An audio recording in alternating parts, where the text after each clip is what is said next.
Captain அவர்கள் எல்லாருக்கும் பிடித்தமான ஒரு தலைவர், நடிகர், மனிதர்.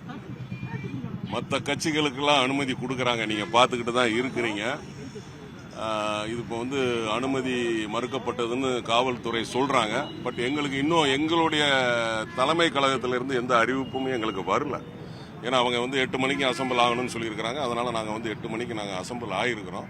இப்போ அவங்க வந்ததுக்கு அப்புறம் தான் என்ன முடிவு அப்படிங்கிறது தெரிய வரும். ஓகே, இப்போ எவ்வளவு பேர் பேரணியா போறதுக்கு நீங்க அனுமதி கொடுத்துருந்தீங்க? அவங்க காவல்துறை என்ன மாதிரியான பதில் உங்களுக்கு ரிப்ளை கொடுத்துருந்தாங்க? இல்ல, ஆக்சுவலா பாத்தீங்கன்னா தலைமை கழகத்திலிருந்து காவல்துறைக்கு கடிதம் சட்டப்படி என்ன விஷயங்கள் உண்டோ எல்லாமே அவங்க பண்ணியிருக்கிறாங்க. அது எவ்வளவு பேருக்குன்னு நமக்கு தெரியாது. பட் கடிதம் கொடுத்துருக்குறாங்க. அது 3 நாளைக்கு முன்னாடி அது உங்களுக்கு தெரியும், ரூல்ஸ் அண்ட் ரெகுலேஷன் எல்லாமே தெரியும். 3 days பிஃபோரே கொடுத்துருக்குறாங்க. அது எத்தனை பேர் அப்படிங்கிறது தெரியல. மறுப்புக்கான காரணம் காவல்துறை தரப்புல என்ன சொல்றாங்க சார்? எதனால தெரியலையே. நான் இப்பதான் வந்திருக்கிறேன். இப்பதான் இனிமேல் தான் தெரிய வரும் என்ன மறுப்பு அப்படிங்கிறது.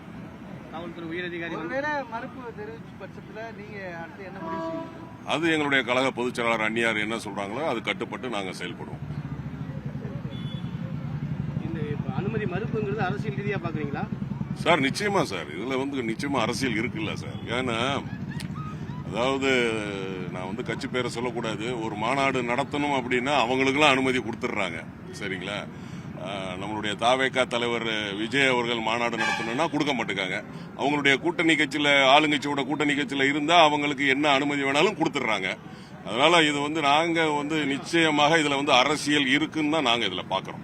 ஏன்னா நாங்க எங்களுடைய தலைவர், ஏன்னா உங்களுக்கே தெரியும், அரசியலும் சரி, சினிமாவிலும் சரி, வாழ்க்கையிலும் சரி, இந்த மாதிரி ஒரு மனிதரை இனிமேல் பார்க்கவே முடியாது.